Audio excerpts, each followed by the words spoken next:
So good evening, everyone. It is 6 o'clock and we do have the live stream up and running now.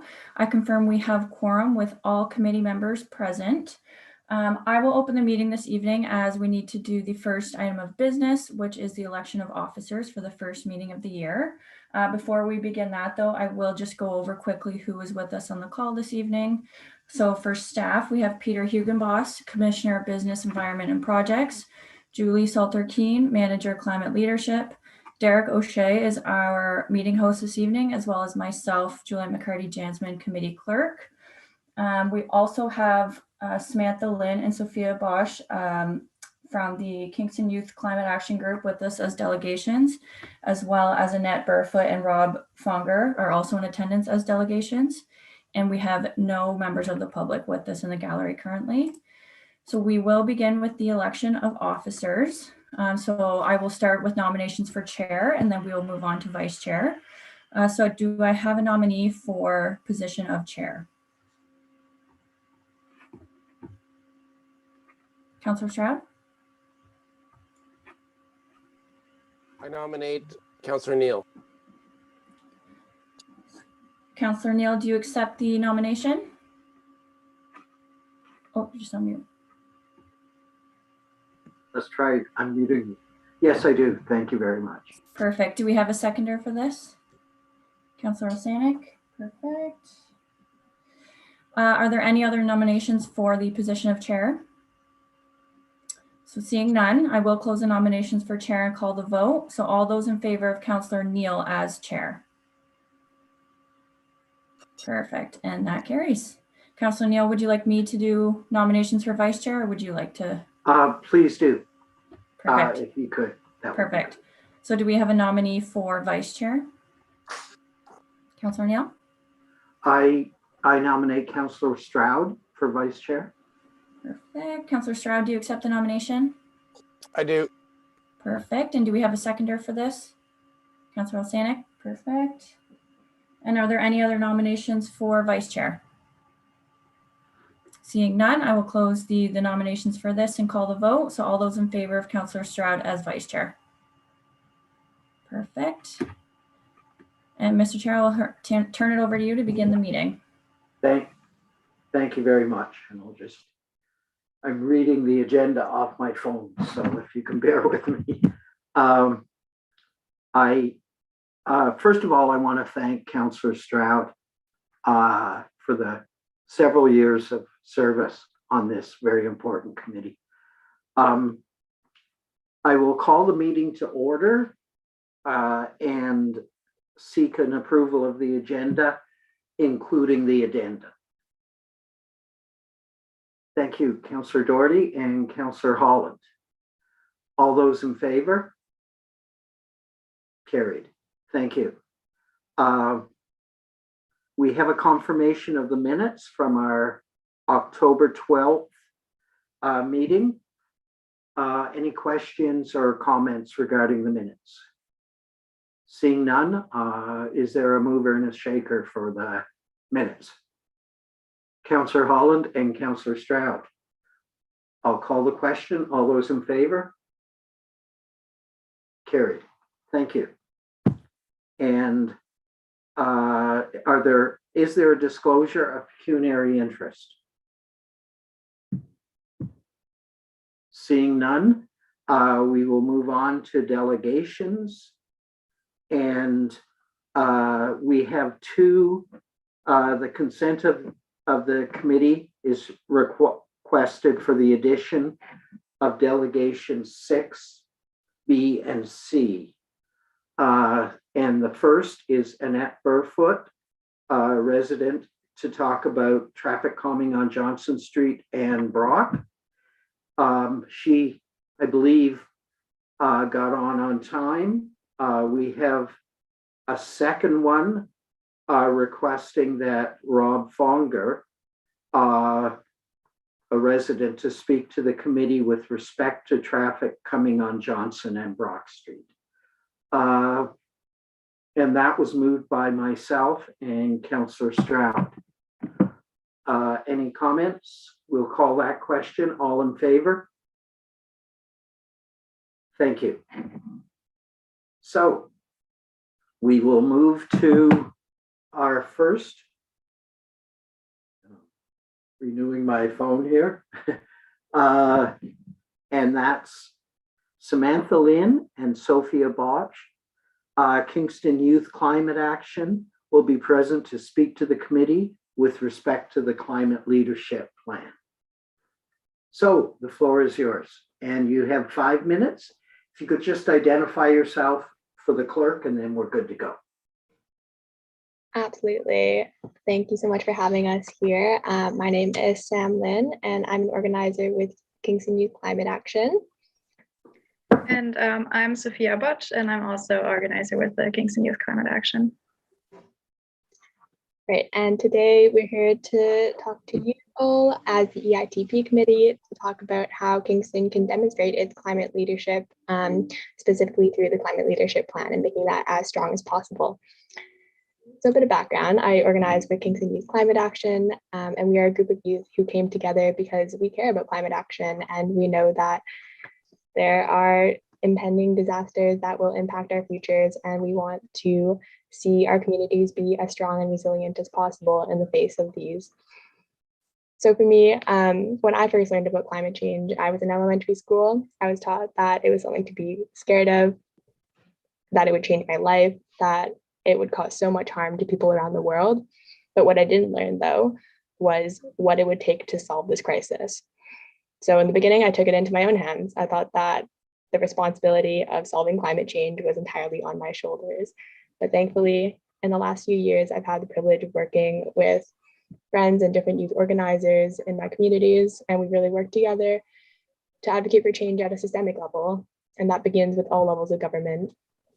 This crisis is far too big to be solved by individuals alone. And we must remember, when a house is on fire, we do everything that we can to put it out, no questions asked. And this is the situation that we're in right now. It's easy to think that Kingston is just one city representing a fraction of the world. But what's really important to remember is that cities control 50% of emissions. That means that 50% of emissions caused in the world are within municipal jurisdiction. In an emergency, everybody has a role to play. We really want to acknowledge the hard work that has already happened and that has gone into Kingston's climate leadership. Kingston demonstrating its leadership by declaring a climate emergency before anyone else in Ontario, or the work that's been put into the climate leadership plan to create a pathway for how Kingston will reduce its emissions. But now we're calling on all of you to work with us to make the climate leadership plan as strong as it can be. Kingston needs to be doing as much as possible to address this emergency. And that means having a plan that recognizes the urgency of the climate crisis and builds a future that is more resilient and equitable for all community members. We have the power to do something great. Cities like Guelph, Boston, Edmonton, Vancouver are already taking steps, and we can be amongst those leaders as well. We know that Kingston can be a vibrant place for people to thrive and be resilient despite climate stresses and shocks. And I think we really see climate action as an incredible opportunity to build programs and institutions that address the weaknesses in our current society. And with that, I'll hand it to Sophia. Sure. The science behind the climate crisis is surprisingly simple. The amount of greenhouse gases in our atmosphere determines how much the temperature rises. So if we want to reduce the temperature increase to 1.5 degrees Celsius, we know exactly how many greenhouse gases we can still emit. And this number is absolute. We can't argue with physics and nature. So our demand is to simply follow the science and reduce emissions such that it is in line with a 1.5 degree scenario. This would be a reduction target of 50% by 2030 for all City of Kingston owned infrastructure. And we further demand that the City of Kingston enables all residents to achieve the same goal of 50% reduction by 2030. Right now, the reduction target in the climate leadership plan is only 30% by 2030, which is not in line with the IPCC science and is not enough to get us on a 1.5 degree path. And again, we can't argue with science when it comes to the climate crisis and the actions we need to take. It's not about what's feasible and cheap and easy to implement. It's about what needs to be done to fix this crisis. And electrification is in everyone's mouth when talking about climate solutions. But where does all this electricity come from? We need to make sure that there is enough renewable and green energy that can make this electrification even possible. And so we therefore ask that the city funds and enables community-owned renewable energy production. Kingston needs to expand its renewable energy production, especially wind and solar, which will make renewable energy more affordable, and on top of that will ensure safe jobs for the community. We also recognize that fighting this crisis is not going to be easy. In fact, it's going to be pretty hard, and everyone in our community has to join and do their part. But saying that would be too easy. Instead, Kingston needs to enable everyone to do their part. But here's the thing. There are already so many great community groups in Kingston that have all the knowledge and expertise. And these organizations and community groups are already leading change in Kingston and fight against the climate crisis. So we demand that the city of Kingston listens to and supports community groups and existing work that is being done. We demand a meaningful collaboration between the city and these groups in order to make Kingston a climate neutral city. And so some of these groups are, for example, Kingston Indigenous Language Nest, Indigenous Food Sovereignty Garden, 350 Kingston, Coalition for Active Transportation, Little Forest Kingston, or Just Recovery Kingston, and so many more. Because it is possible to fight the climate crisis, but only if we all work together. So let's include everyone and let's work together and let's build a bright and vibrant Kingston together. Thank you so much. Thank you, and that was perfectly timed. You were right at 5 minutes. I appreciate that. We'll turn to the committee now. Are there any questions from members of the committee? Yes, Councillor Doherty and then Councillor Stroud. Thank you, and through you, Mr. Chair. Thanks for your presentation. I agree with you that we really should be in line with the Paris Agreement, and that should be our aim. Now, 9 years is not a very long time from actually achieving 50% reductions. So if we are not able to do that, what's your opinion about purchasing carbon offsets for a city to try to achieve the 50%? Yes, if you wanted to answer any of the questions from the committee, you can do so right away. You don't have to pause. So, thank you. Sure.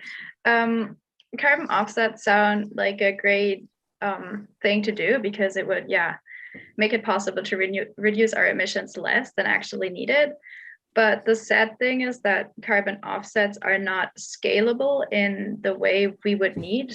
So if everyone would buy carbon offsets to kind of limit their greenhouse gas emissions, that wouldn't work globally. So it's not really a long-term solutions. Of course, there are some emissions that can't be reduced, but we should do everything in our power to reduce the emissions that can be reduced, and then use little carbon offsets to, offset the ones we can't emit, reduce. Thanks for that.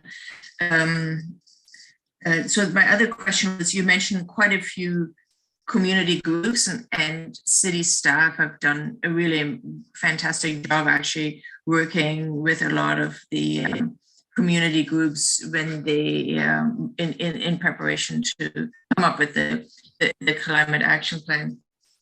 So I just wonder, which groups do you think are best positioned to actually help reduce carbon emissions? Like if we were to just look at that measurement alone, which is what you're really urging us to do, is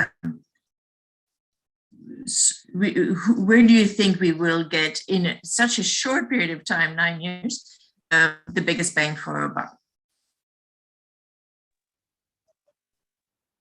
Yeah, that's a great question. I won't pretend to be an expert in science is not my background, but immediately I can think of projects like the Indigenous Food Sovereignty Garden, which really focuses on our need for more localized food supply, different community projects that are advocating for renewable energy generated within Kingston, really pointing to this need to have a future where we can be self-reliant and where we don't have to depend on external people and provinces for energy, for food, where we can be resilient as a community without that. Thanks for that. And thanks for your hard work on this as well. Thank you. Councillor Stroud, I believe, had his hand up. Thank you, Mr. Chair. And thank you both for appearing today and for seeing how easy it is to speak publicly to the municipal government. So I'm just going to go back to something you said, Ms. Lynn, at the beginning about 50% of emissions being under the control of cities. You didn't state that it was under the control of the municipal government, but I would like to further dive into that number. It's a great number because it's very simple, 50%. So I will agree with that statement, but I would ask if your research has shown you what percentage of that 50% is due to personal vehicle emissions. That's a great question. I do not know the specifics of the breakdown. I can certainly look into that and provide more information, but. Yeah, okay, so I don't know the answer either, but I do know, you may not have been in Kingston when this was made public, but there was a study done, it was in the last 10 years, but it was more than 5 years ago. I don't have it at my fingertips, but I do remember the number. It claimed, it found that 74% of Kingstonians commute to work in a single occupancy vehicle. Presumably, if it was 5 to 10 years ago, that was a fossil fuel burning vehicle. That 74% would not have captured bicycles or anything like that. So it was only for cars, essentially, cars in a single occupancy vehicle, 74%. So what would you have to say about that statistic for the city of Kingston?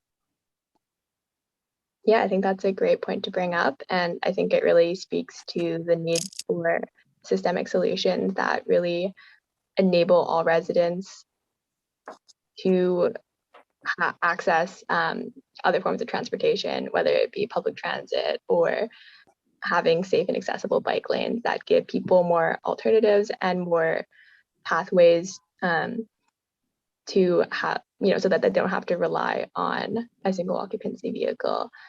I think that when it comes to people with different income levels, having government lead the way in terms of investing in public transit and bike lanes and different projects that will support all residents, regardless of their socioeconomic status, that just really speaks to how important it is that city councilors like yourselves really take that initiative and figure out, okay, what do Kingston residents need?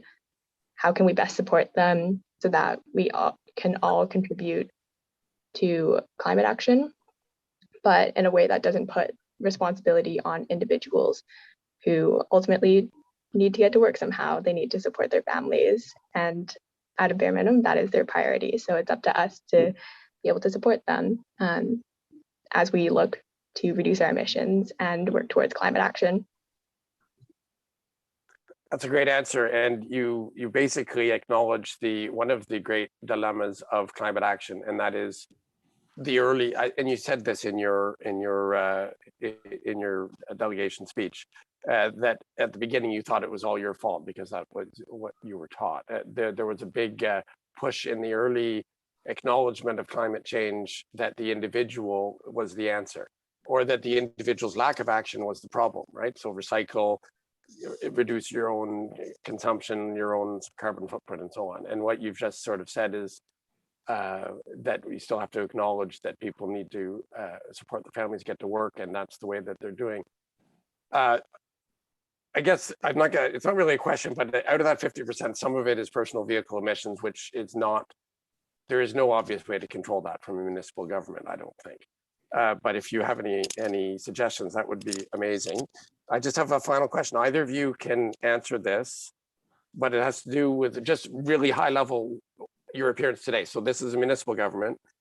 Most of environmental regulation is done by the province, and most climate action initiatives, you know, that have a potential to really make a big difference to our emissions in general would be at the federal level. So I'm wondering what lobbying your group is doing with the provincial and federal representatives here in Kingston.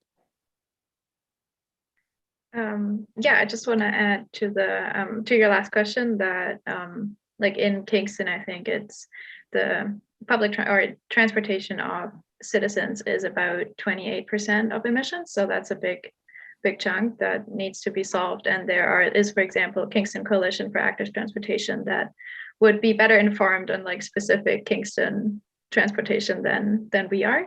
And in terms of yeah, federal or provincial action, there is going to be a provincial election coming up soon. So we will definitely also do work there.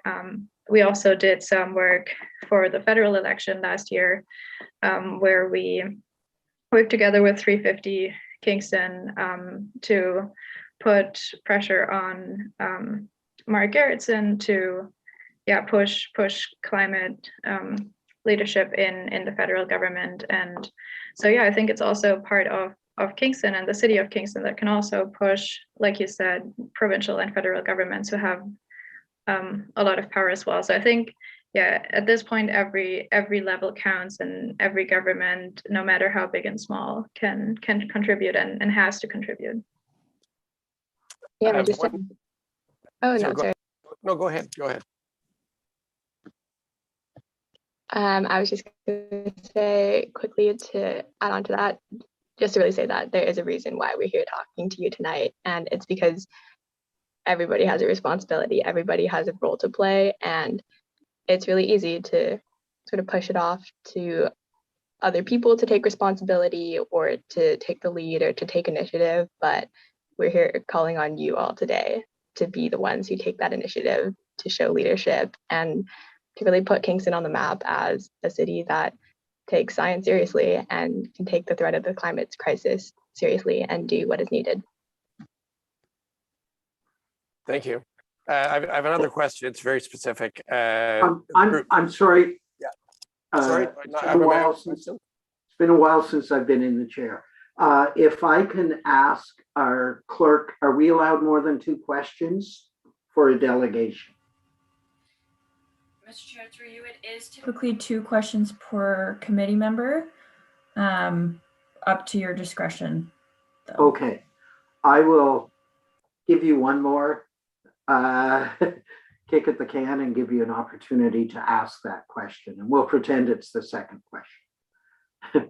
Okay, well, So, this one is more focused on what's on the agenda tonight. So we're getting a briefing about the Kingston Home Energy Retrofit program, and I'm wondering if you've had a chance to review that and what your group's opinion is of this program and how much it could impact emissions in Kingston.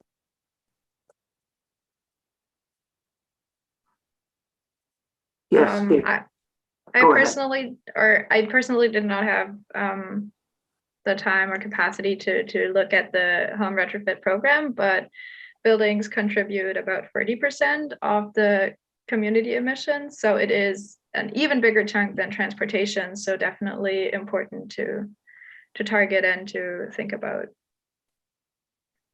Yeah, and I think just to add quickly, that is a really key part. Programs like that will, like we were saying, like support and enable residents to also be contributing to that. And I think it is important, like if we're going to get to our emissions reductions targets and do what is necessary, that we keep building on and expanding programs like that. thank you. And just a quick follow-up. The briefing which follows is exactly on that topic, and you have a second opportunity to speak to it when we deal with the recommendations on that report. So hopefully you can stick around for that. And if you have any questions or comments, that would be a good time to bring them forward. So any other members of the committee that would like to speak? Yes, Councillor Osanek. Thank you, Mr. Chair. Through you, thanks very much, Ms. Butch and Ms. Lynn, for your delegation tonight. In your delegation, you mentioned a few other cities that have a good climate action plan, and I just wondered if you could list them again. I think you said Guelph, right? And you said Victoria, and then did you say Boston? And I think you mentioned a fourth one, but I missed it.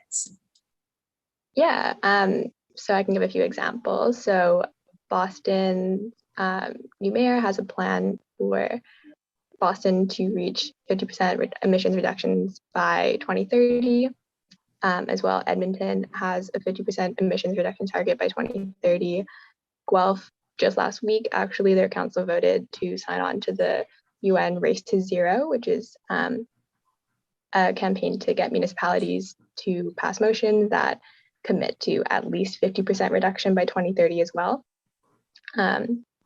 Last November in 2020, Vancouver passed their climate emergency action plan that details how they're also same target, 50% by 2030.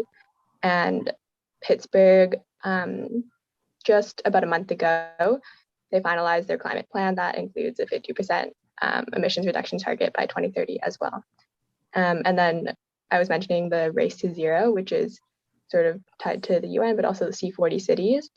There are hundreds of cities around the world who have committed to at least that target. And the number continues growing.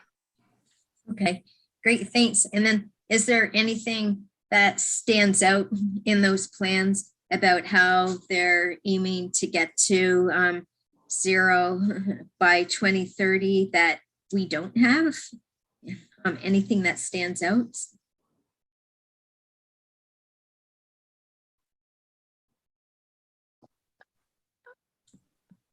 Or at least, yeah, a lot of the plans have a big focus on energy, on buildings. Like, as we mentioned, they do have a significant amount of emissions from there. Also, just general urban planning, things like having walkable cities and energy generation. I think Guelph, let's see if I can find it, but Guelph has already increased.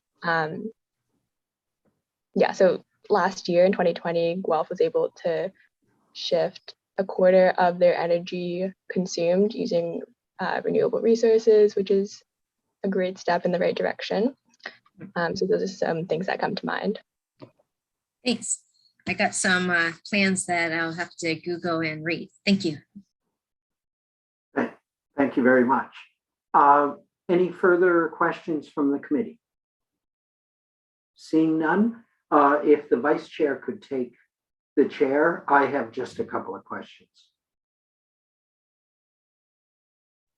I take the chair and I recognize you, Mr. Chair. Thank you very much. Are you aware that you've had an opportunity, I believe, to read the report tonight?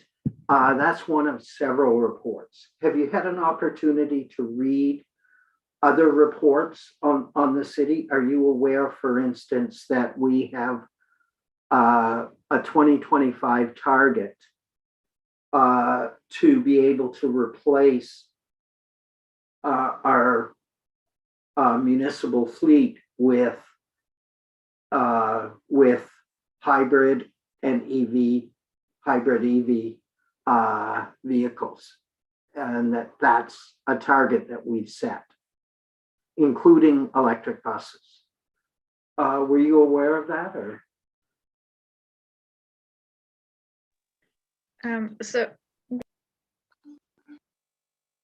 Yes, Sam. Oh, go ahead. No, thank you for bringing that up. I was not aware of that specific report, but I know that Kingston has been slowly transitioning like the city's fleet to be hybrid or electric, which is a great step. I think just needs to be.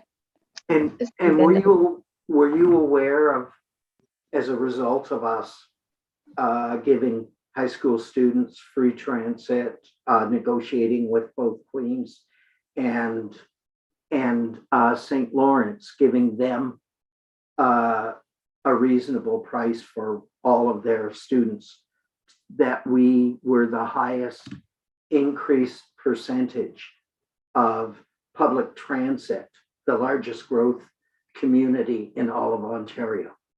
Were you aware of that? I did not know that. That's very cool, though. Yeah, And it is. I'm taking a minute to brag with a couple of questions, but yeah, we've been working on it very, very hard. So thank you. Councillor Doherty, sorry, I think you've already spoken. Did you want to correct anything I said? Hang on, Mr. Chair, let me return the chair first, and then you go ahead. Thank you. I return the chair. Thank you very much. So I think you can sneak that in under the briefing, Councillor Doherty, whatever you wanted to say. So, so we have, thank you both for coming in delegation. And this is a committee you're welcome to come in delegation and share your comments and observations with. So on the addendum, we had Annette Burfoot and Rob Fonger, and I believe we need to call a vote on Rob Fonger. That was moved by myself and seconded by Councillor Stroud. I'll turn to the clerk. I believe we should have a vote on that at this time. Is that correct? Mr. Chair, through you, yes. So that motion was just to place Mr. Fonger on the addendum to be included on the agenda. So if we want to do another vote to allow him to speak to the committee, we can do that. That's great. Is there a mover and a seconder? Thank you, Councillor Holland and Councillor Rosanek. All those in favor? And that's carried unanimously. So, Ms. Burfoot, the floor is yours. 5 minutes. If you could identify yourself and give your address, that would be great. Thank you, Mr. Chair. My name is Annette Burfoot. I live at 74 Regent Street, which is 7 houses north of Brock Street. I'm one of a pair who had led petitions on Brock and Johnson Street regarding the traffic that goes along those streets, but I'd like to talk more generally. And I'd first of all like to applaud Ms. Lynn and Ms. Botch for what they were just presented. And I hope they didn't feel too put off by the questioning, which I found a bit hostile at times in the "are you aware" questioning. Maybe that wasn't intended, but that's what I felt as questions were being asked. And my presentation is related to the matters that they raise, which is, these two streets, which were never intended to be arterial ways, as was pointed out by a planner in a recent meeting dealing with the zoning of the area. They are now considered arterial ways in the official plan, but because they're not designed as such, the houses are very close to those streets, and the streets are increasing in terms of traffic. And as a 30-year resident on that house, 7 houses up from Brock Street, I can certainly attest to that. So what I'm pleading for here in terms of this petition, in context of this petition, is some sort of study of these throughways in terms of their impact on the neighborhoods.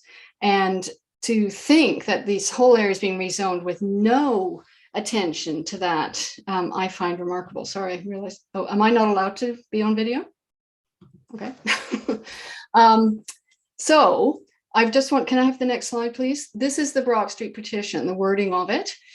You can see what we were looking for. These are stopgap measures, but it really does fit into the scope painted by the previous delegates in terms of doing something, doing something in terms of what does traffic do to the quality of life in the city, not only in terms of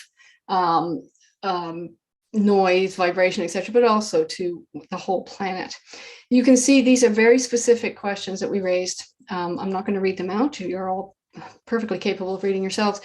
And what struck me most, next slide, please, was when doing this petition, the number of people who were home at the time that the petition was done. It was only run 3 days by 2 people going out about 1 hour a day. We had quite a good return in terms of all the houses we hit between Victoria and Sir John A. 48 people signed the petition, only 3 declined to sign. And the next slide, please. But what really hit me was the comments that everybody said. These are just a selection. And you can see from these comments that people were both resigned that nothing could be done about their quality of life in terms of what the traffic represents. They were now living in fear. 2 people spoke about that. And an accident occurred very close to a house. Next slide, please.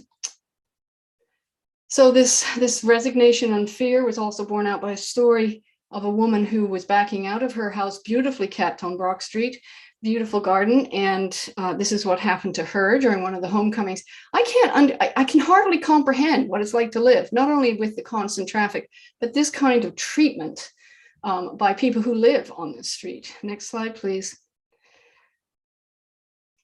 So I took these pictures this afternoon. Now I can perfectly appreciate that most people driving along, this is Brock, and that's what I'm primarily speaking to, the people driving along this street are just seeing it as a throughway. I understand that. I use it myself, both Johnson and Brock in the same way. Quickest way to get downtown, quickest way to get back home.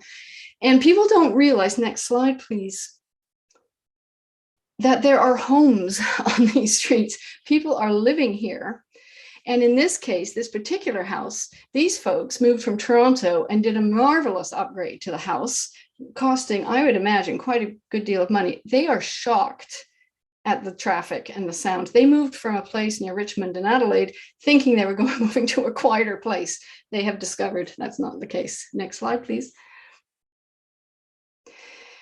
The danger part of this is evident. I just walked out less than 10 minutes, took these photos, and I could see this family trying to cross Brock Street.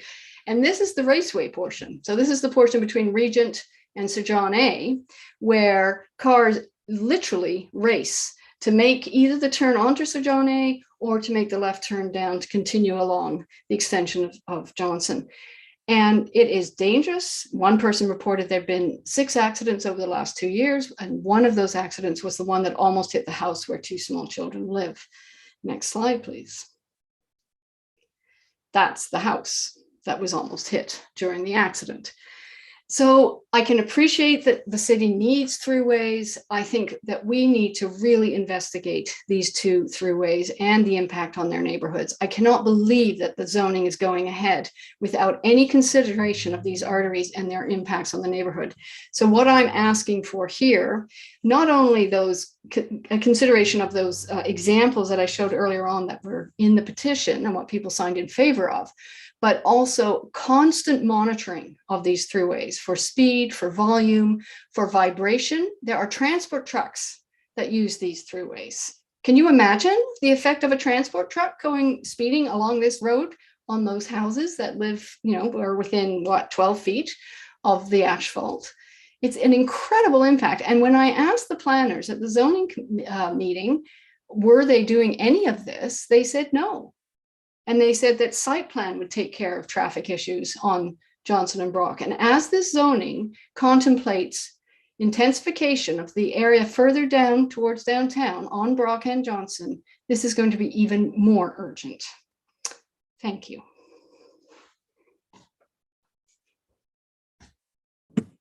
Thank you very much. I see Councillor Holland has her hand up. Go ahead, the floor is yours.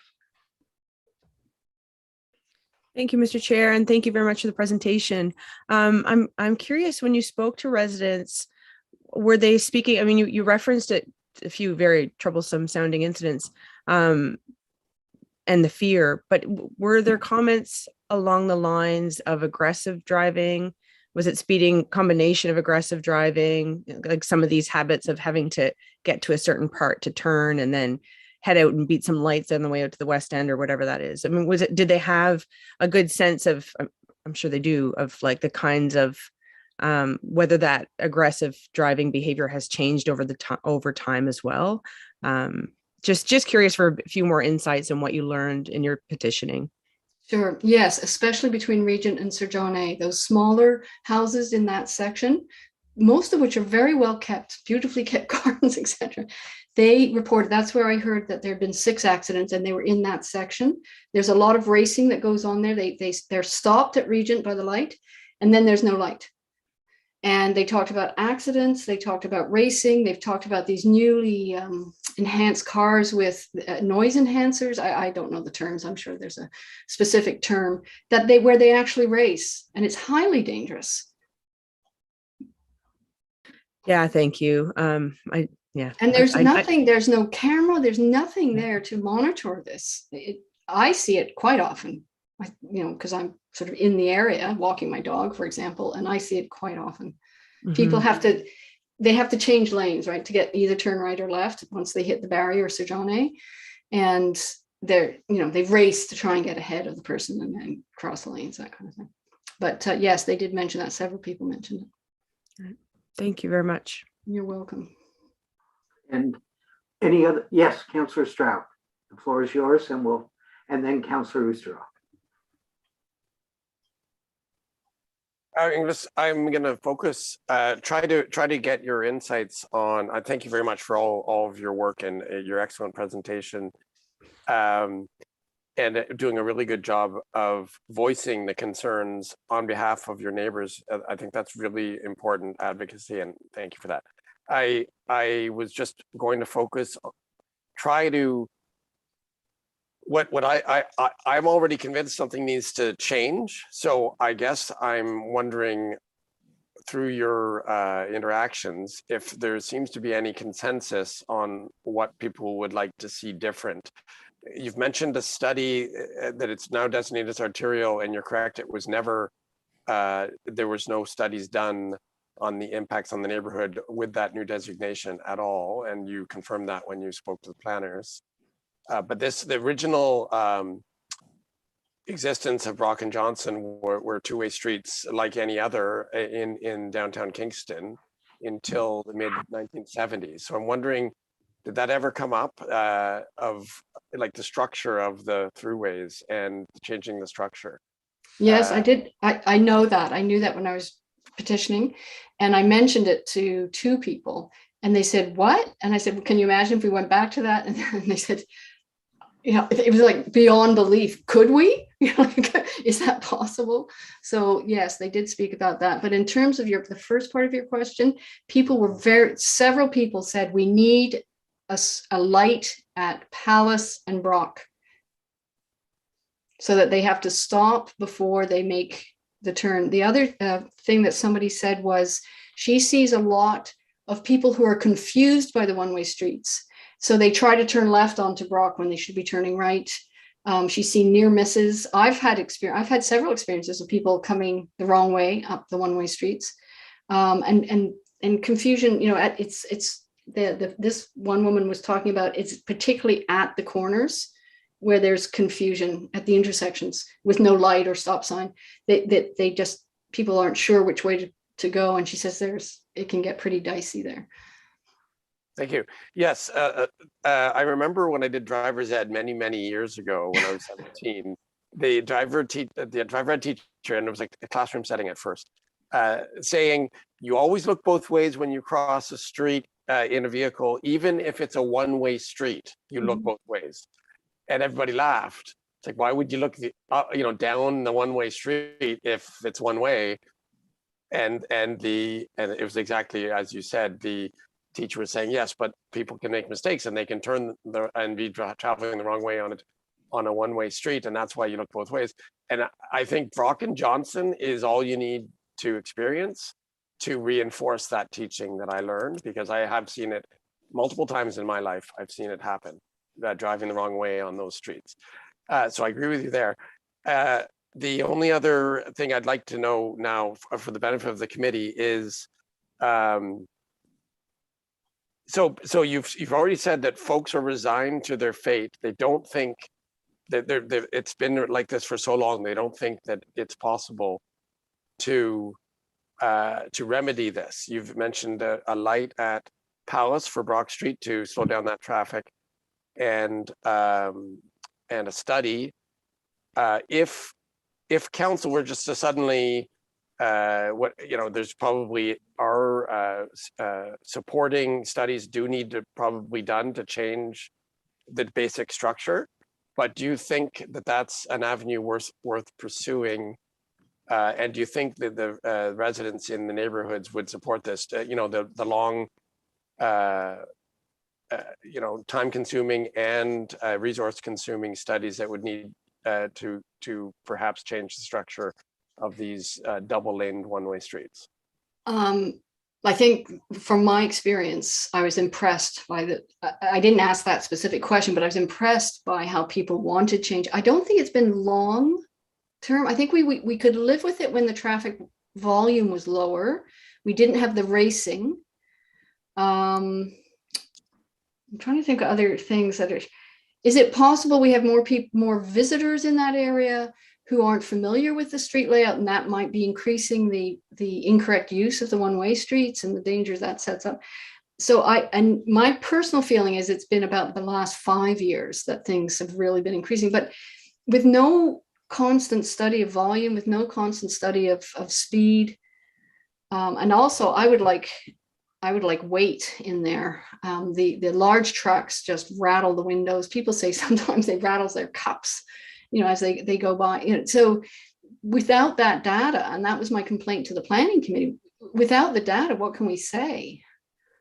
Other than us, individuals who've lived in the area and will complain, right? That will be it. But I do think I was impressed by how many people just said, give me the petition, let me sign, but there was a lot of resignation. They sort of said, well, I'll sign, but I don't think it's going to change anything. They just resigned to the fact that traffic increases.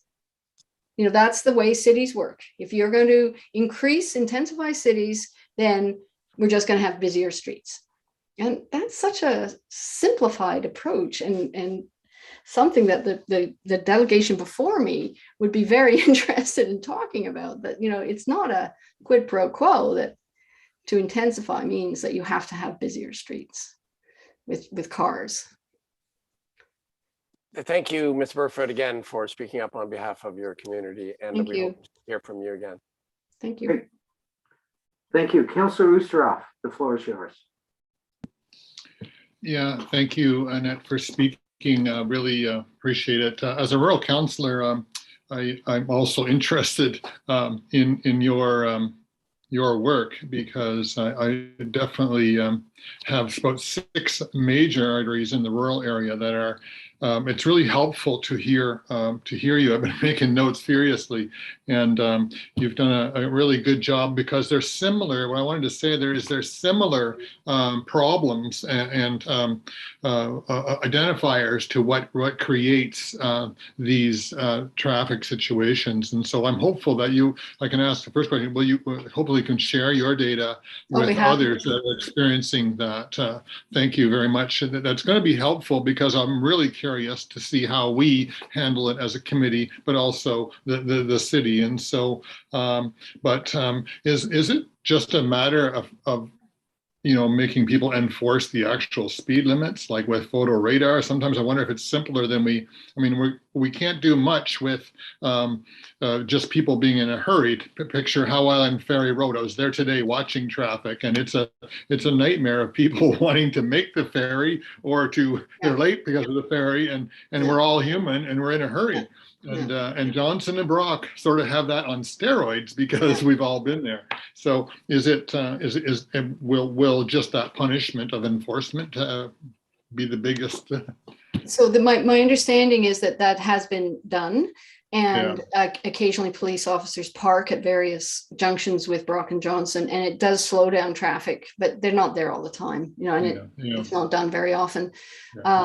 I think it's a stopgap measure. I think it would have an effect. And if we had permanent photo radar, I don't even know if that's allowed anymore in Ontario, but some sort of way of slowing down the traffic electronically, like showing your speed, that helps, I think, a little bit. Yeah, it does. Lots of traffic calming. And Mr. Chair, I just want to say, and I know you mentioned something about the hostility of the question. I want you to know that I did not speak to the previous speakers, but I want to certainly defend our chair. We are nothing but delighted when people speak. I know. I'm just I just want to aware say of their that these age. girls, if they don't, I know our chair, and I know everyone here. Yeah. We have nothing but delight, and we all are different, and we ask questions differently. Yeah. And I stumble too, but I can say that on behalf of the chair. But everyone here, we're delighted to hear from them. Good. I'm glad to hear that. I was very conscious of their age, and yeah, they're awesome. Yes. Yeah, it is. It takes a lot of guts to do what they did. Councillor Rosanek, you're next. Mr. Chair, and yeah, Ms. Burfa, thank you very much for giving us the concern. And I know we had the petition read out at council. I think it was a council meeting very recently. And so for the transport trailer use on Brock Street and Johnson Street, so these are like large transport trailers. So do you think the solution for that is that we try, like as council, try to get traffic engineering to do like no heavy truck sign, you know? I think it's more than that, is it not? Don't you have to have I think it has to be formally banned, and yes, then signs go up, but it's not just a question of asking them not to go on the road. I think it has to be. Yeah. I mean, everyone's I'm not allowed sure. access. You guys know more than me on this, but I think it is that. The other part of that is that these roads were not designed for transport truck use. So you can have various substrates of roads, and these roads do not have the substrate for transport trucks. That's why I believe they get chewed up so quickly. Part of the reason, not part of it is volume, but part of the reason is the heaviness of those particular vehicles and the closeness of the houses, again, because these roads were not meant to take that kind of traffic. It has a greater impact on those residents.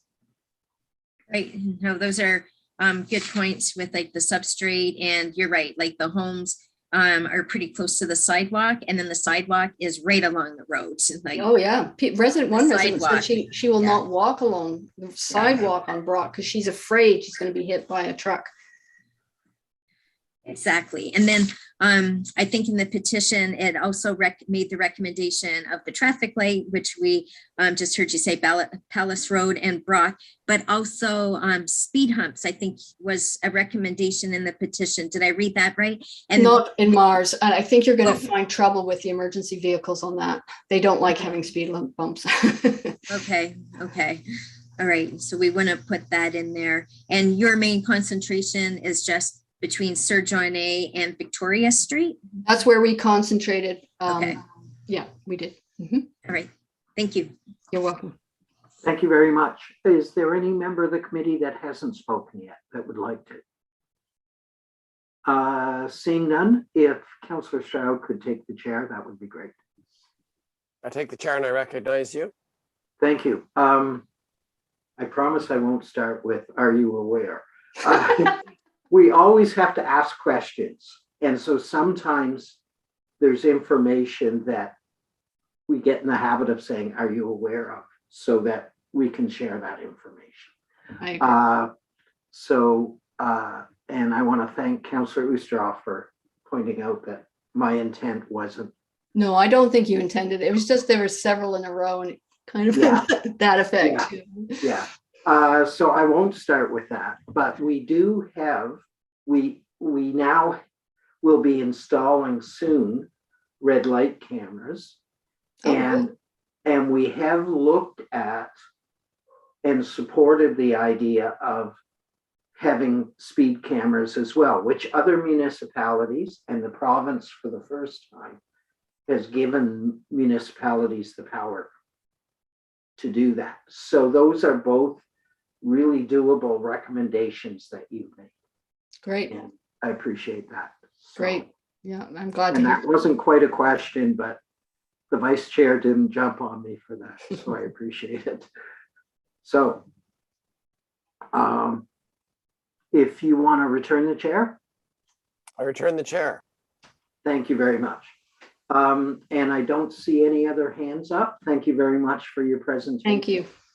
And the other addendum one was Rob Fonger, who wants to speak to the Johnson Street situation. So the floor is yours, Rob.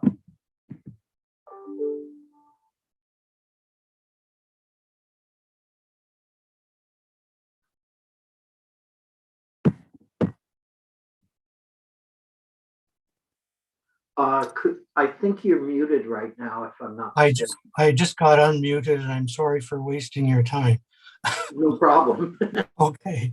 The host has asked you to start your video. Okay. Okay, my video started.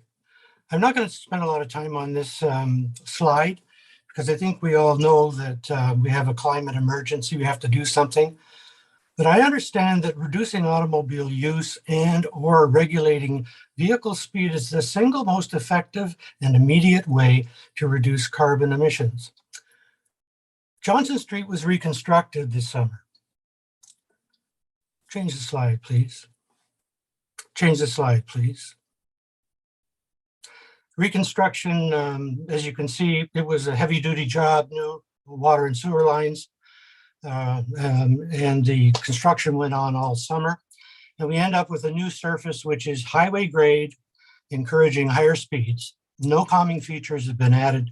The situation is more dangerous now than before. Slide, please. This shows you the area of reconstruction as number 1 in circle 1.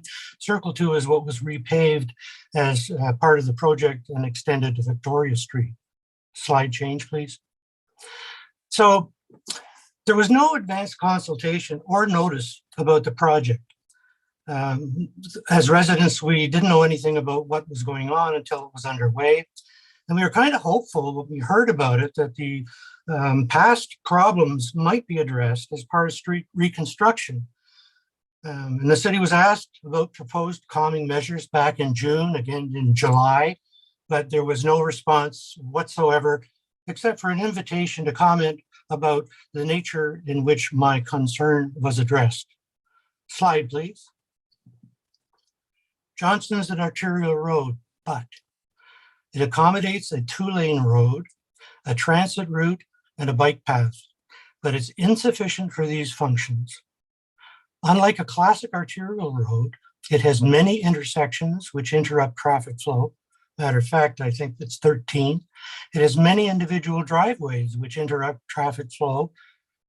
By my most recent count, that is about 90. And it lacks boulevards to protect pedestrians, a 2-way bicycle path to accommodate active transportation users, and bus bays to limit weaving traffic at bus stops. Slide, please. The issue really is all about the need to regulate vehicle speed on Johnson Street. This is all about, really, we have to have traffic, obviously, but we should be able to have it safe, busy but safe. Big problem is the problem gets caused by the mismatched expectations between continuous traffic flow on an arterial road and safe, accessible streets for all users. As I said before, Johnson Street accommodates many different functions. Slide, please. So the problem is speed. Excessive speed is a problem because people are not very good at judging closing speeds.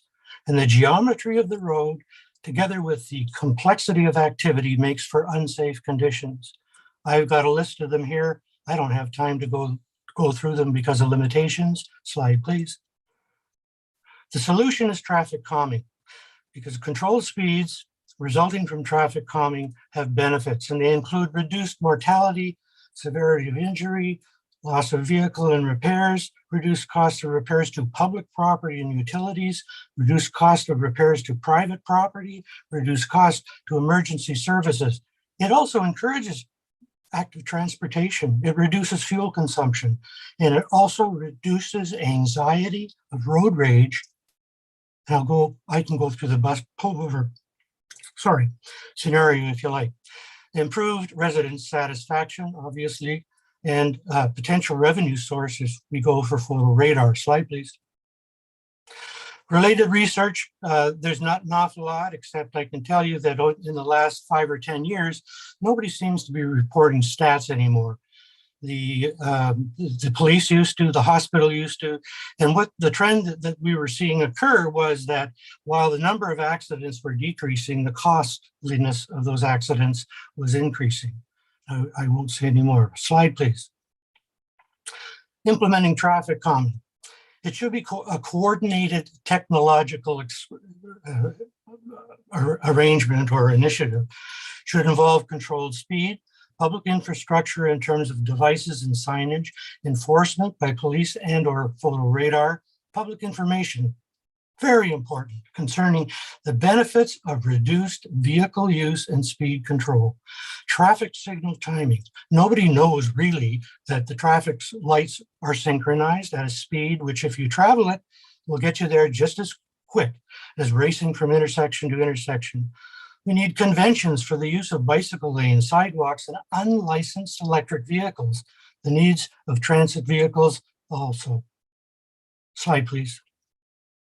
What about active transportation? I think I'm probably over my time, but you've seen a few of these things now.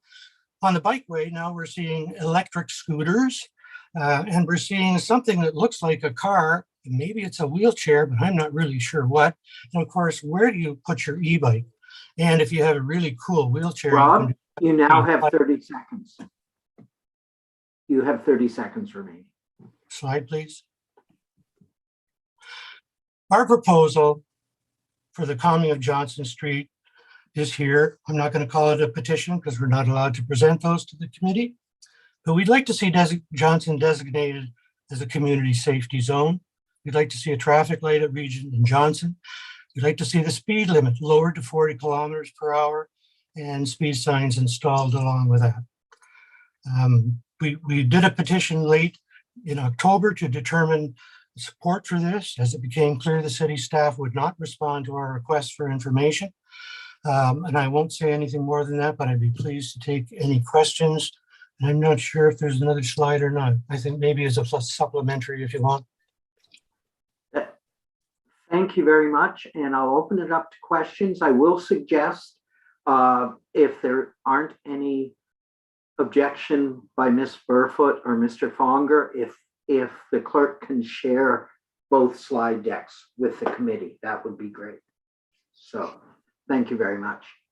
So it would be my pleasure to share the deck, but I can tell you right now that there is clip art in there which may be subject to copyright. I'm not sure anybody here will report you. So, thank you. But I think it's okay. Thank you very much. Councillor Doherty. Thank you for your presentation, Mr. Fonger and Ms. Burwood. Earlier, the two presentations match really well because the two roads are so connected in many ways. Now, staff have often, in my district too, in Portsmouth district, I've asked for or suggested to staff that some districts could be, some neighborhoods could have a speed limit of 40 kilometers speed limit. And I was often told that, well, that wouldn't change anything because people don't drive what the speed limit says. So I just wonder if you think also have the additional lights would really make a difference, like how, if it's so easy to ignore signs, how can we change the behavior, and should something more be done with the streets, like what has come up a few times, that perhaps make them 2 directions or reduce it to 1 lane, which I don't think we can do with the traffic. But how do we make space for that active transportation? So I just wonder if there are some other suggestions that you may have. Who is being asked? Either if you want to answer, Mr. Fonger, or Ms. Burwood from earlier, whoever would like to to answer that because they are so similar. And I think if we do one to one road, we Oh, have you'd have to do both, yeah. to the other. So I can say that did come up several times in my consultation with my residents, and it was like a dream. It's like, oh, could we? Is it possible?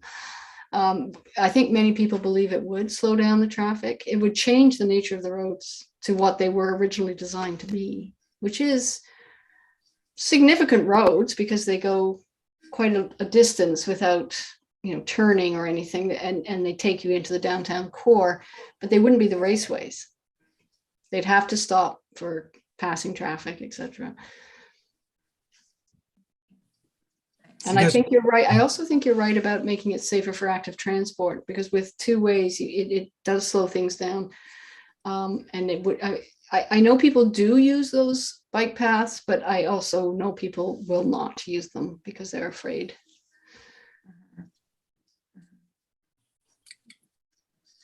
If I may. And they are pretty scary, and it's the speed of the traffic that makes it. The bollards have helped, but you're right. It's pretty white knuckle driving on a bicycle. Yes, Mr. Fonger, I believe you wanted to comment. In an attempt to answer that question, I think that the notion of a 40-click speed limit becomes important if it's well signed, if it's well known that if you travel at 40, because of the way the lights work, you're going to get there just as fast as if you want to speed. Most people don't understand about the timing of the lights. Now on Johnson Street, it's a bit different from Brock because it's a straight run right from Sir John A down to Victoria Street. And the speeds we've experienced since the road was reconstructed are quite substantially more than they used to be. But the real problem is the weaving that happens. So if they're driving at 40 clicks and something happens, and it's likely to happen because you're driving on what you think is an arterial road, when actually you've got all of these 90 driveways and 13 side streets out of which people can come, or into which somebody is trying to turn, and they're always going to slow down to do that. And that impedes the proper flow or the speedy flow of the traffic. The street can be busy as long as it's safe. And the problem is Johnson and Brock aren't safe. There is no street in this town where there is no buffer whatsoever between the sidewalk and the driving lane. And that is the case on the north side of Johnson and the south side of Brock.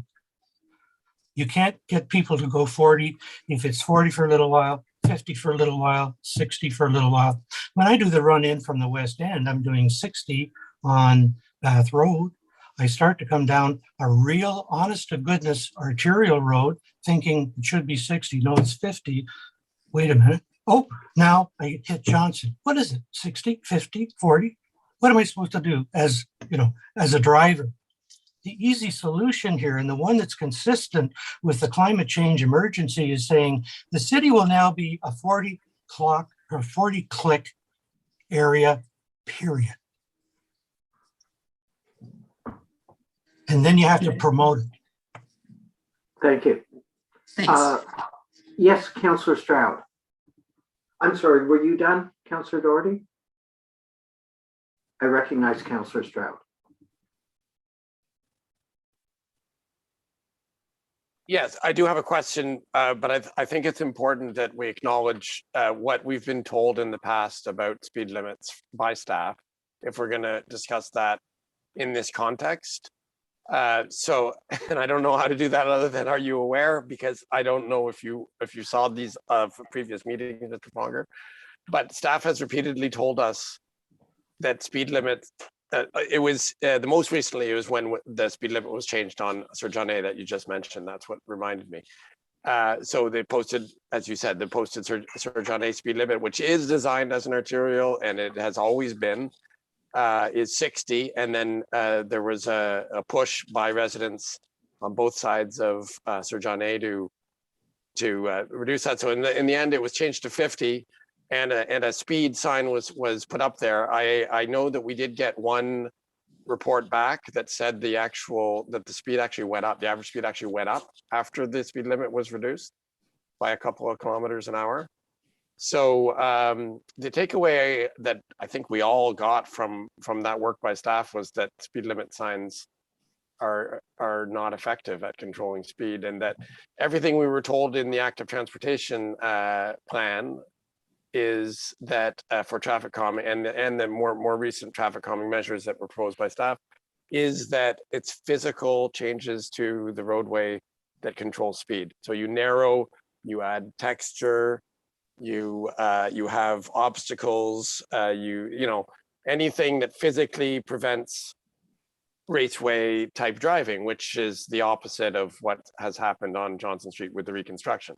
I think that everything you said in your presentation is true, and it is to do with design and the structure of the street. Here's my question. I think when I've met you before, Mr. Fonger, and I think you mentioned that you have a planning background, that you had a planning career. So just for the purposes of understanding this arterial designation on what was once a residential street, from a planning document perspective, if a street's designation is changed or upgraded to arterial, is there not a study that is required by law to be done? And if so, are you aware whether that was ever done? I am not aware if such a study was ever done. My understanding is that the road was changed from 2 to 1 way as a means of trying to see if there was a way of solving the problem of getting traffic downtown as fast as possible. I don't think there was a study done. I'm not aware that it is absolutely necessary. Normally, there's a transportation study that precedes any kind of designation of a street. And I am unaware of the transportation study which would have placed that that designation on Johnson. All I can say is it's an aspiration. And I have 2 quick things I'd like to say. First of all, there is no planning between the PUC and the planning department. PUC basically does what they want, and then the planning department picks up and does what they can to make it work. There was no consultation when they decided to rebuild Johnson Street. If there had been, they could have taken a widening on the north side. And in taking the widening, they would have been able to put a boulevard in to resolve the sidewalk situation. But they never did that. The question is, and the question I think from councilors should be, when is the coordination between the PUC and what it does and the city going to come fully together? Same thing applies when it comes to something like using radar. The traffic guys will probably say, we've got all kinds of things we can do technically, but will they talk about radar? Probably not, because it's a police purview. If we don't have an overreaching agenda for technology, it'll tear us apart. That's what's happened with the automobile in the city. We haven't done anything to limit or place an agenda for truck traffic. Why do we still allow semi-trailers with pups, these 2 trailers behind them go right downtown? That can't happen if you have a rule or, of something that says we have limitations on when you can deliver and how big your truck can be. And these are the laws. That doesn't exist.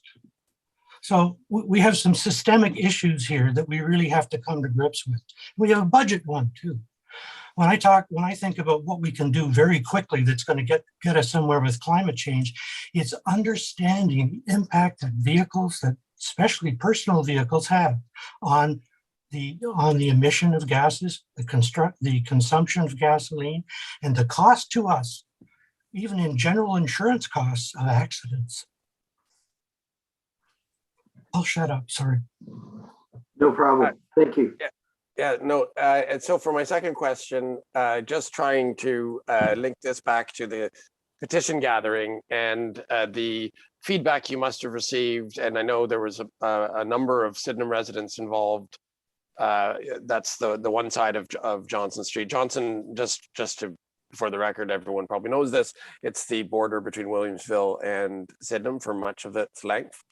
So there's folks on one side are in Sydenham, and on the other side they're in Williamsville. So I was just, that's not where I'm going with my question. I was just pointing that out. So these residents that collected the petitions, did they bring any insights to you, similar to what Ms. Burfoot was saying about solutions, about their experience, about if they would be open to change or anything like that? Like, is there anything you could report that sort of came out of that consultation as you were gathering those signatures? Most certainly. Just before I go there, one thing I forgot to say, when Johnson Street was reconstructed, they actually put a highway surface on it. It's 3 lifts of asphalt, 12 inches thick in all, underlain by heavy gravel, et cetera, et cetera. It's ready for transport trucks or anything else you want to drive down. So whatever is going on in the minds of the people who designed it has to do with simply looking at the same old agenda and not rethinking things. With respect to the residents, I can first of all say that everything that Annette said was reinforced by what we heard, especially the business about it's no point in wasting your energy. They're not going to do anything anymore. A resident of 60 years on this street told me that. I'm a resident of 45 years, and I've seen most of what's happened over that time. One of the big things that happens is a lot of kids go to school from the north side of Johnson to the south side of Johnson. This involves moms running up and down with baby carriages, dragging kids, trying to get across the road. And that doesn't just happen, down at the south end where there's actually a crossing that's been put in with a pedestrian activated light. That happens all up and down the street. So they're looking for a safe place to cross. And one of the issues that happens, of course, is that when the light goes green at Sir John A, the traffic starts to come. And it's just like watching a relay race. The first cars out go very quickly, and they're followed by cars that go slower and slower. So what you have by the time the last car goes by, it's going relatively slowly with respect to the front of the pack, and it is dragged all down the road. So you can't get across the road until the pack ends. Then the light goes green, and the same thing happens again. So you have just a few minutes to get across the road with your baby carriage or trying to walk to work or whatever.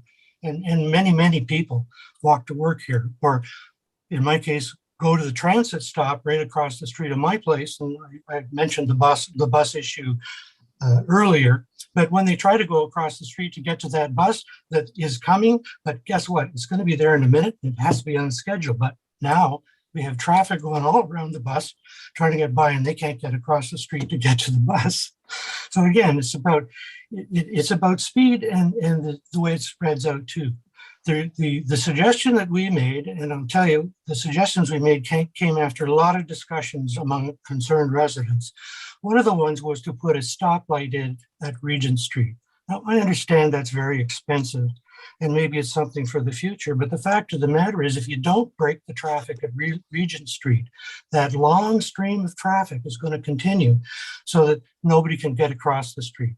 The other thing is, of course, the bus route is down Regent, turning left onto Johnson. So if that street light is there, it gives the bus a guarantee of when it can get around the corner. And when it goes around that corner, it's a condition red for the people north of the bus, so that at the bus stop, there's no traffic at the time it stops and probably before it leaves again. One of the biggest issues that comes up is this one of fear. So you're walking to work in the morning, you just about get hit. I'll back up. It's a morning when you got rain. First thing that happens is you're going to get soaking wet, because when cars go by, the lane is so close, you get wet. You get splashed. Not quite so bad now, because it used to be the potholes were full of water, and every time somebody hit a pothole, people would get drenched. Now the road is nice and smooth, but people are going faster, so you get just as much water. And I've lost my train of thought here, but I think you get the general idea. So that light's an important potential feature. Thank you. And Councillor Osanek was next. Through you, Mr. Chair. So when we're talking about a traffic light at Johnson and Regent, and even the traffic light we talked about at Brock and Palace Road, it wouldn't necessarily have to be a traffic light, but it could be a pedestrian crossing light. Is that true? What do you think, Mr. Funger and Ms. Burfoot? So it doesn't necessarily have to be a traffic light, but it could be a pedestrian crossing light, which still kind of would have the same net effect, right? It would allow that gap in traffic for pedestrians to get across. Or are you talking about a real traffic light? We are certainly talking about a real traffic light, which also has the effect. So what Rob was talking about was aiding the buses to make the turn onto Johnson from Regent. What also happens if you have a traffic light at Palace and Brock is it allows the emergency vehicles, you know how emergency vehicles can control lights? They can actually stop the light so they can get out. Okay, all right. But I'm a little concerned about the pedestrian. You really should walk along. I do recommend if you ever have the opportunity to walk along Johnson or Brock for a little while to get a feeling of the traffic. I would not want to take a young child across the road with a pedestrian light, hoping that the cars pay attention to it. I would feel very. Could I just make a quick suggestion? We're supposed to be addressing, and I apologize for this, but we're supposed to be addressing our questions to the delegation that is going on now, which is Mr. Fonger. Yes, that's true. I appreciate that we have directed questions to Annette, and that's fine, but we're in breach of our bylaw when we do so. So I apologize, but okay. Did you have another question? So you're talking about a traffic light, then not a pedestrian traffic light, because in the West End, the pedestrian traffic lights look like a regular traffic light, but they can only be triggered by a pedestrian. May I respond to that? Yes, you may. So our experience with crosswalks is that there are probably more people that run right through a crosswalk than run red lights, but not many. Councillor Stroud can probably tell you a story about a resident who recently ran up and down him because of someone who ran through the crosswalk down on Union Street when an old lady was actually, I think, partially in the walk. So no, we are talking about a real honest to goodness traffic light. We have to have the traffic stop without the ability to make a left-hand turn, without any argument as to, well, do I really have to stop because it's my right to do what I want to do as a driver? That's what kind of comes with the crosswalks. And when they have to be pedestrian activated, it's anybody's guess at, what kind of understanding people have of this. I really want to emphasize this whole business about trying to find a way to help people understand one another. And that all starts with the city having some clear conventions about what's expected of their drivers, what's expected of the citizens in this city. If they want to make it, go ahead in a progressive way. And part of it is we have to restore our understanding of the rules that we live by. Great, thank you. Thank you. Any other member of the committee wish to ask a question? Seeing none, Vice Chair Stroud, would you take the chair, please? I take the chair, Mr. Chair, and I recognize you. I'm just having supper with my camera Okay. off. Still Not to worry. Yeah, we go don't ahead. need to watch you eat. Thank you very much. I appreciate it. Just a quick question. I'm not sure if Mr. Fonger or Ms. Burfoot have had an opportunity, for instance, to read Street Smart. It's an excellent approach to traffic calming for pedestrians and cyclists. And one of the things, and I've talked to Councillor Stroud, and I believe we're going to work on something here. There's an ability one of the recommendations in the book Street Smart is when you have a 2-lane one-way street, take it back to being a 2-way street, and that automatically calms the traffic. Or, as Councillor Stroud has suggested to me, create a transit lane so that there's only 1 lane available. Now, councillors aren't traffic engineers, so the way that motion would read would be a recommendation to our engineers to consider that. And that's may indeed be something that we move forward with, possibly by our February meeting.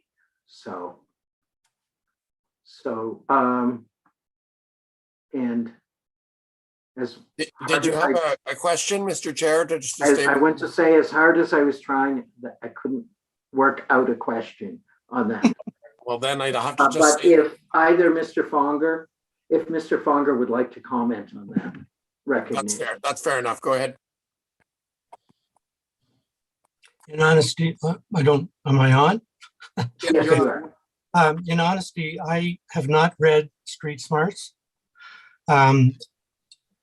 It would be a wonderful thing if there was a coordinated effort on this. I guess my big concern is that I don't know what the price tag was on the Johnson Street reconstruction, but in somebody's mind is to turn both of these roads into full-fledged roads capable of carrying any kind of traffic.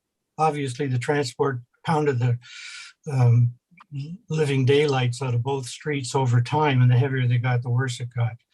But anything that could be done to coordinate efforts in this regard would be good. And if they had a starting point of understanding the benefits of traffic calming, I think that would be a very good thing. Great. One just quick thing when I leave this, Councillor Stroud mentioned that staff said that once the speed monitor went in after lowering the speed to 40 or 50 clicks, that the speeds actually went up. And I have a question being, did the speeds go up from 60 or did they go up from 50? Because if the speeds went up from 50, that's saying that the lowering of the speed limit did do some good. But if it was 60 and it went up to 70, then that takes on the tone that we got from some young people that we talked about, which is, oh, great, we have no interest in doing that. Faster, the better. No, what staff said, Mr. Fonger, just to clarify my earlier comment, what staff said was that the on that particular initiative, they measured the traffic speeds before any changes were made, and they measured the traffic speeds after the changes were made, and they were a little bit higher. Higher than what? The changes being the speed limit was 60 and then the speed limit was 50 with a speed sign. I don't remember the exact speed of that, but it was the average speed was higher than 60. I'm not sure if it was higher than 70, but it was in that area. I can't remember the number. Might have been like 67 or something like that. Well, I like I say, just an inquiry. Thank you very much. And I look forward to, unless Mr. Usarov had any questions, I believe everybody else has spoken. So I will drop off a copy of Street Smart in your mailbox. Thank you. It's definitely worth reading. So I appreciate that. And that's it for all of our delegations. Next on our agenda is a briefing from Ms. Salter-Kane. And so we will turn to Ms. Salter-Kane. The floor is yours.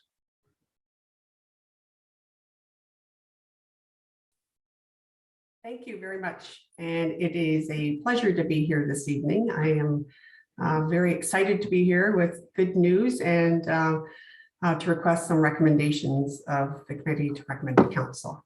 So if you recall, we brought a report to EITP in January of this year that laid out the program for we were calling it at that time, the Kingston Home Energy Retrofit Program, which we have now branded as Better Homes Kingston.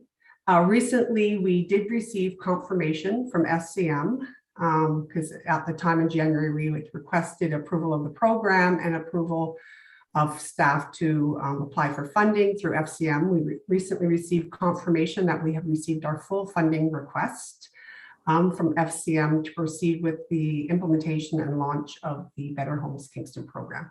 So it's with good news I'm coming today and asking for some recommendations of approval of this committee. Next slide, please. So the summary of the stakeholder roles within the Better Homes Kingston program, the city will be the administration lead. We will be working with our partners, assisting with applications, approving the LIC loans for the properties, as well as looking at the incentives that will be provided to homeowners upon completion of the retrofits. We do require approval, which you'll see in your report tonight, of recommendation of approval for entering into a service level agreement with Sustainable Kingston, who recently, through an asset transfer, Red Scroll has become part of Sustainable Kingston, and we would be looking for a service level agreement with Sustainable Kingston to lead the energy coach with the homeowners. So upon completion of their energy audit, the energy coach would assist them in determining what best retrofits to proceed with, and they would be coordinating the energy audits as well. In addition to the service level agreement with Sustainable Kingston, we would require some other levels of memorandums of understanding and agreements with our utility providers, Utilities Kingston, Hydro One, and Enbridge, who would work with us in the promotion of the program through their networking and working with their clients as well. Next slide, please. So really we provide this to you January, but I thought I'd just put this back in. The target markets, we are looking at older homes built before 1991, homeowners considering renovations.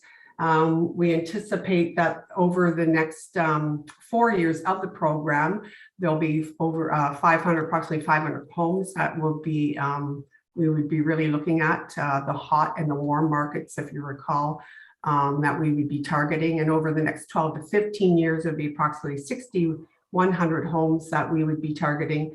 That would lead to an annual GHG reduction of approximately 18,000 tons per year, which equates to approximately 11% of our residential sector emissions based on the 2018 community inventory. Next, please. So as you can see, the short-term number of homes retrofit, which I just spoke to, we do look at third-party financing, but through our FCM funding, it's the LIC loans that we as municipality will be leading, but we are looking at partners such as the credit union, working with our other loan institutions of financing as well, but certainly through the FCM funding, and the financing will be the LIC of up to 500 homes. The program launch, we will be looking at early Q1 2022, and then we will be reporting back to EITP on an annual basis of the outcomes of the previous year, and then a final report at the conclusion of the 4-year funding. Next, please.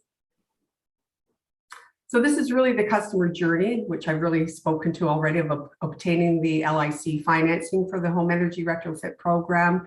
It takes us through, as I said, the city staff will be the administration lead, where we will be looking at our target markets for the delivery of the program, the delivery partners who we've worked extensively with over the last year and a half. The homeowners then would apply through the city. We will be launching a new web page through our website with a software program that will assist them in determining which retrofits would be suitable for their home after they complete their energy audit. And as I said, this energy coach, which we went through our research, we have determined is really a best practice to ensure that the homeowner doesn't get lost in the paperwork or the not understanding what retrofit would be better or not. If the project itself has the potential of a reduction of 20% energy or GHG savings, they would be eligible for the funding offer, as well as some incentives within the program. And upon completion of their project and certification from the city, they would then be eligible for their incentives. Certainly the incentives would include the energy audit itself. We do know that the Greener Homes program through the federal department, federal government is offering incentives, so they won't be stacked incentives. The energy coach will assist the homeowner to determine if they are eligible through the federal program for the incentive, then they would not be eligible through the city program. So there certainly wouldn't be that stacking, but they certainly can access as many programs that are available right now through Enbridge as well. There's some programming.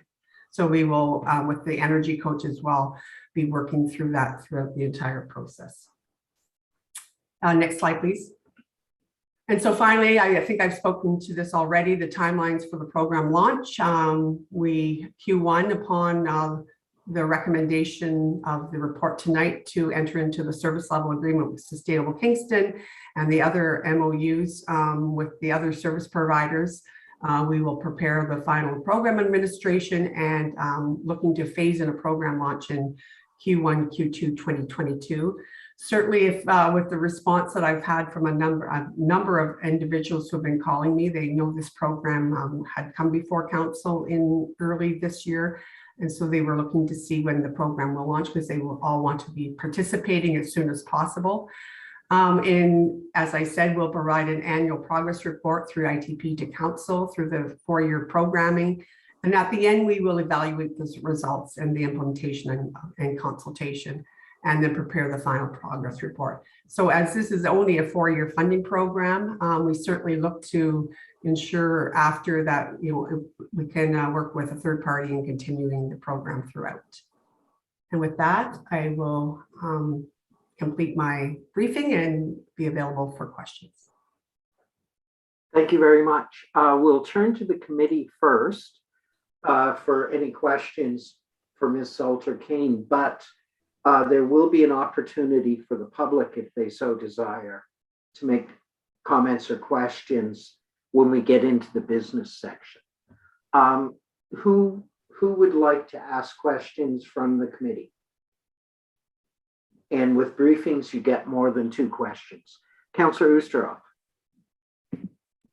Yeah, thank you, Mr. Chair, and thank you for the presentation. I'm increasingly pleased by this program. I think I didn't realize the percentages of significance to our targets. So I want to commend Ms. Salter-Kane on tremendous work. I guess I'm just wondering, I happened to mention this to a couple of people of my staff of this program because I've been reading about it, but people were wondering if it's no one really thinks they're going to qualify. Is there some simplification built into this that doesn't take rocket science to apply? Will there be a sense of keeping it simple in the applications and that for homeowners today, young couples and all that? Is it difficult or how are we simplifying it for people?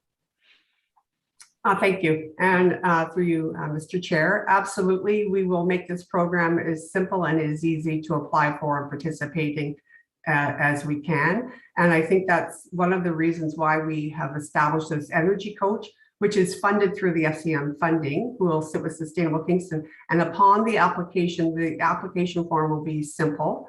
And upon the key to it would be the energy audit.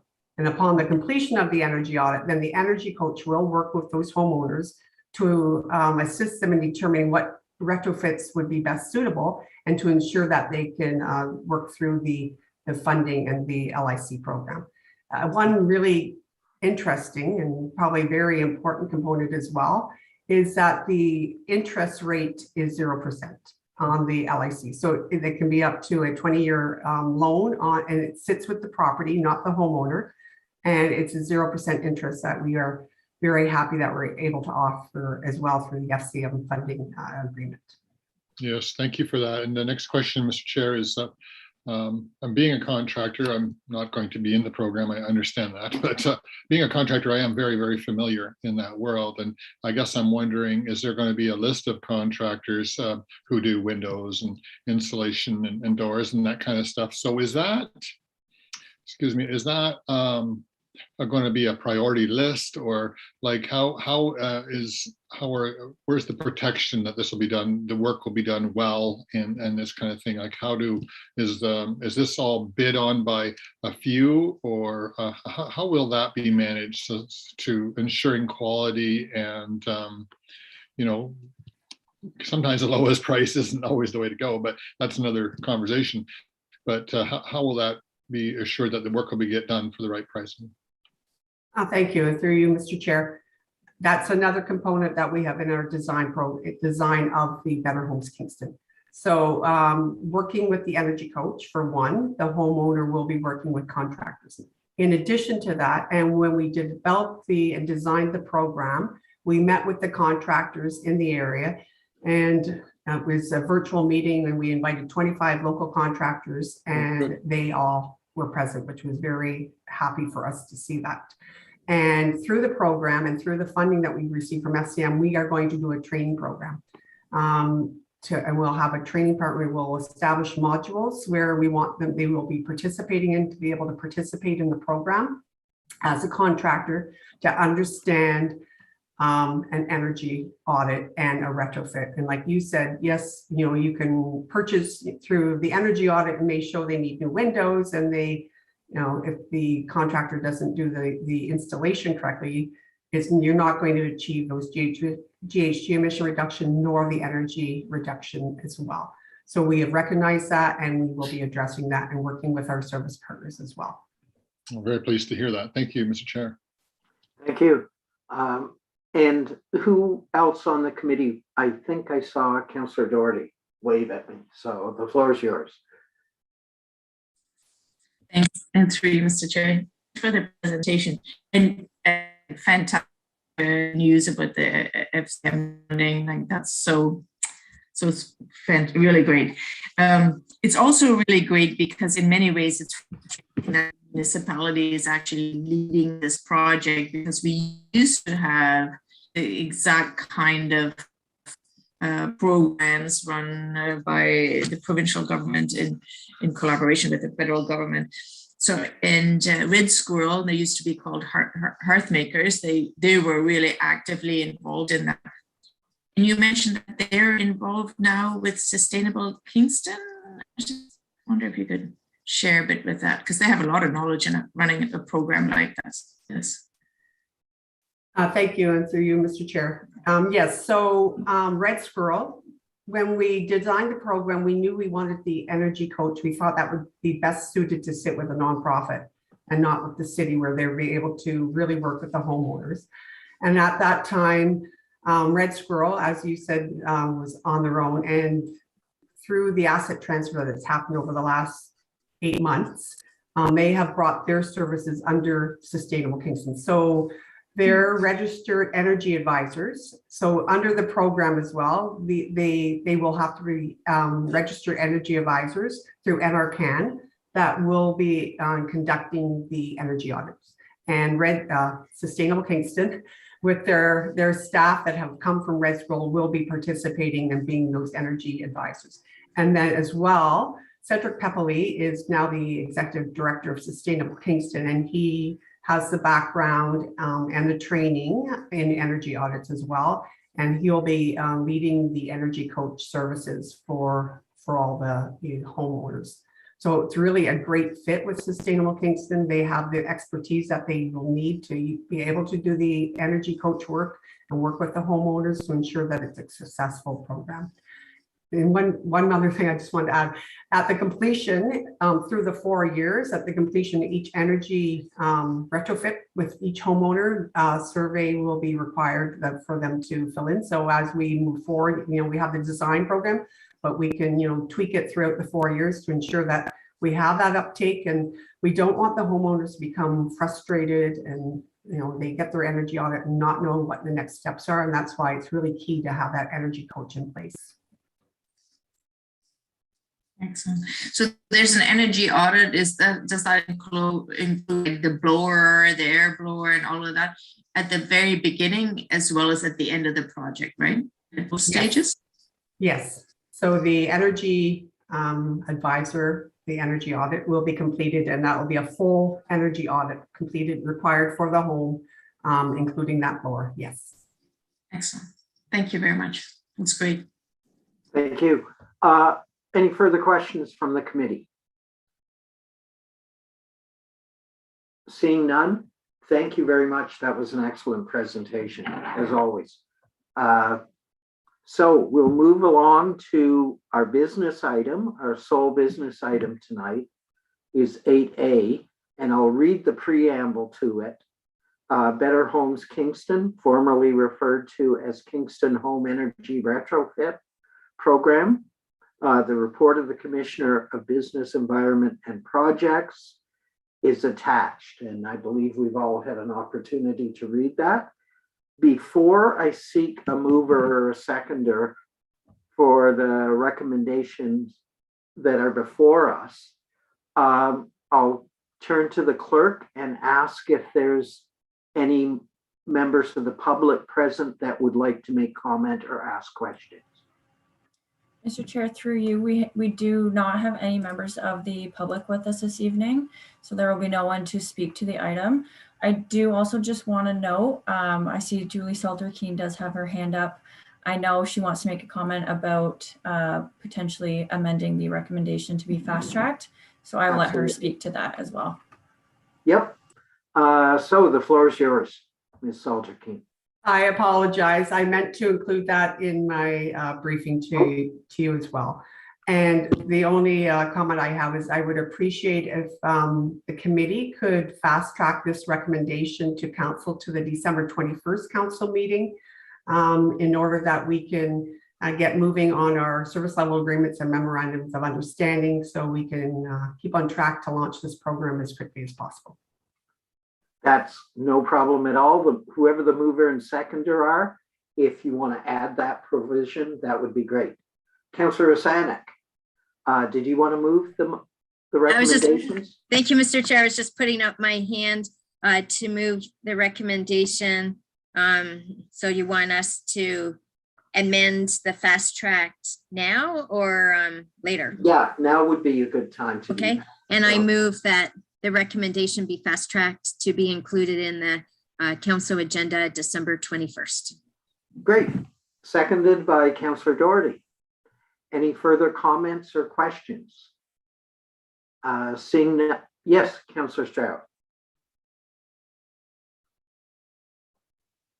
Is this, it's all one vote, right, on the fast track recommendation, correct? Yes, that's my understanding. Right. So just before we vote, I just wanted to get some comments on the record.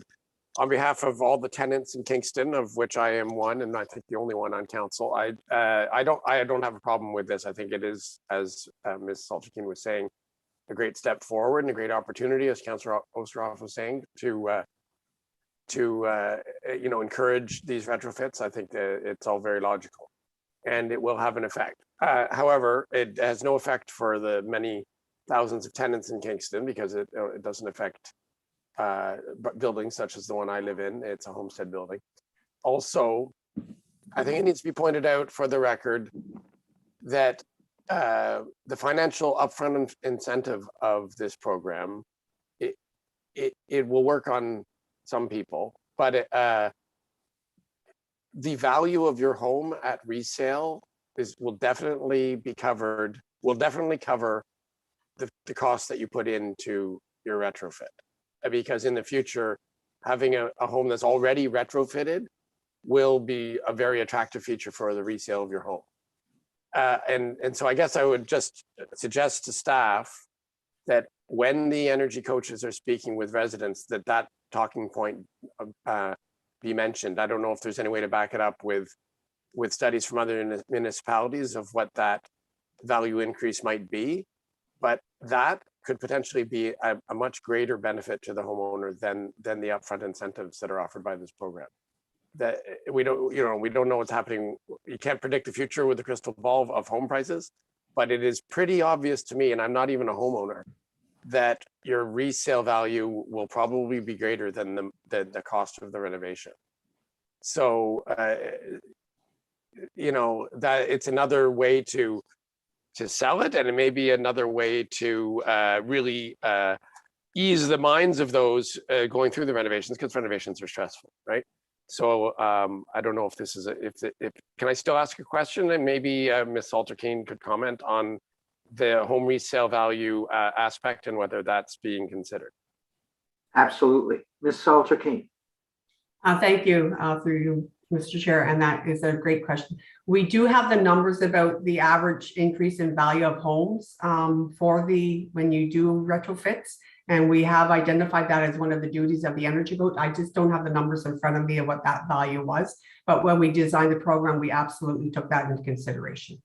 Right. So if we just make sure the energy coaches are aware that that's a very strong incentive as well, and a very positive aspect of the program as well.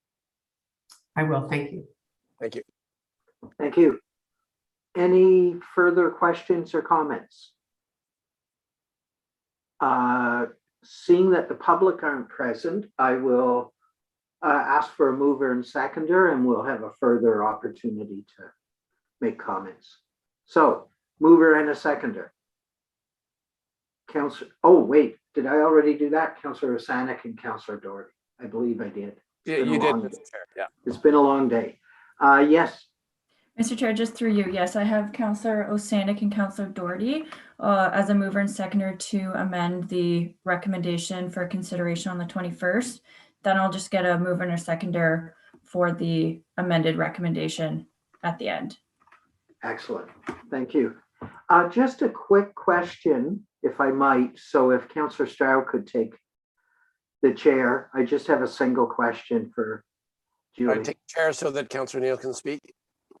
Yeah, I know, Julie, and I rejoice at the fact that the FCM portion of this has been very generous, and it gives us an opportunity. We also have the opportunity now to do local improvement if it's green on a property. Now, is it possible for a small rental, I'm not talking homestead here, but if I had a duplex that I'm renting, or that they might now or in future qualify for an ability to achieve some of this, either through the local improvement program or FCM. So the Better Homes Kingston program, single, detached, duplexes, triplexes, townhomes are all eligible for the program. The multi-residential are not included in this funding program, but Good. Certainly in the future that should be looked at. But certainly duplex, triplex, townhomes, and single are all included in this even if program. they're rental, Yes, the owner absolutely. qualifies for this. Okay, Yes. good. Thank you very much. And I return the chair to you, Mr. Chair. Thank you. So we have the motion before us as amended, I believe, Julie. I'm sorry. Yes, too many Julies on my screen. So if I call the question now, it will include the proposed amendment, right? Or we should vote on the So, amendment. Mr. Chair, through you, we did move and second the amendment to the recommendation. So Okay. now I will just get a move and a seconder for the recommendation as amended. Excellent. Councillor Osanek, Councillor Doherty. All those in favor? Carried. Thank you very much. And I think we're now, just have to renew my phone here. We have no motions. We have no notices of motion. Any other business? Seeing none. Correspondence, I don't believe we have any to report. And the date of our next meeting is Tuesday, February 8th at our usual time, 6 o'clock. So my favorite word of the night. That calls for adjournment. Councillor Doherty and quick, a seconder, Councillor Osanek. All those in favor? Carried. And thanks again, both the Julies. That was a good meeting. So